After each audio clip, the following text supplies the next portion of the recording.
கர்த்தருக்கு ஸ்தோத்திரம். இந்த நாளுக்கான தேவ வார்த்தை ஆதியாகம புஸ்தகம் 40ஆம் அதிகாரம் 13வது வசனம். உன் தலையை உயர்த்தி உன்னை மறுபடியும் உன் நிலையிலே நிறுத்துவார்.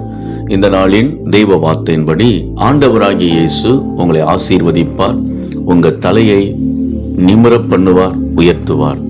வேதாகமத்தில் 18 வருஷமாய் நிமிர முடியாமல் கூனியாக நடந்த ஒரு பெண்ணை பற்றி வேதத்திலே வாசிக்கிறோம். அவள் 18 வருஷமாய் பலவீனப்படுத்தும் ஒரு ஆவியினால் கட்டப்பட்டு இருந்தபடியினால் அவள் குனிந்து நடந்தாள். நிமிர முடியாமல் அந்த ஆவியினாலே கட்டப்பட்டு இருந்தாள்.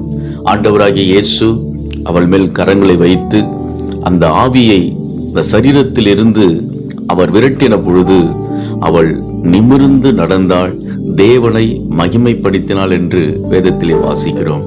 அன்பானவர்களே, உங்க வாழ்க்கையிலும் நீங்கள் சில காரியங்களினாலே சில மனிதர்களாலும் நீங்கள் தலை குனிந்து நடக்க வேண்டிய சூழ்நிலை இருந்திருக்கலாம். ஆண்டவர் சொல்லுகிறார், உன் தலையை உயர்த்துவேன், உன்னை மறுபடியும் நிலைநிறுத்துவேன் என்று ஆண்டவர் சொல்லுகிறார். ஆண்டவர் உங்க தலையை நிமிர பண்ணுவார். விசுவாசியுங்கள், மகிழ்ந்து களி கூறுங்கள். இயேசு உங்களை ஆசீர்வதிக்கிறார். ஆமேன்.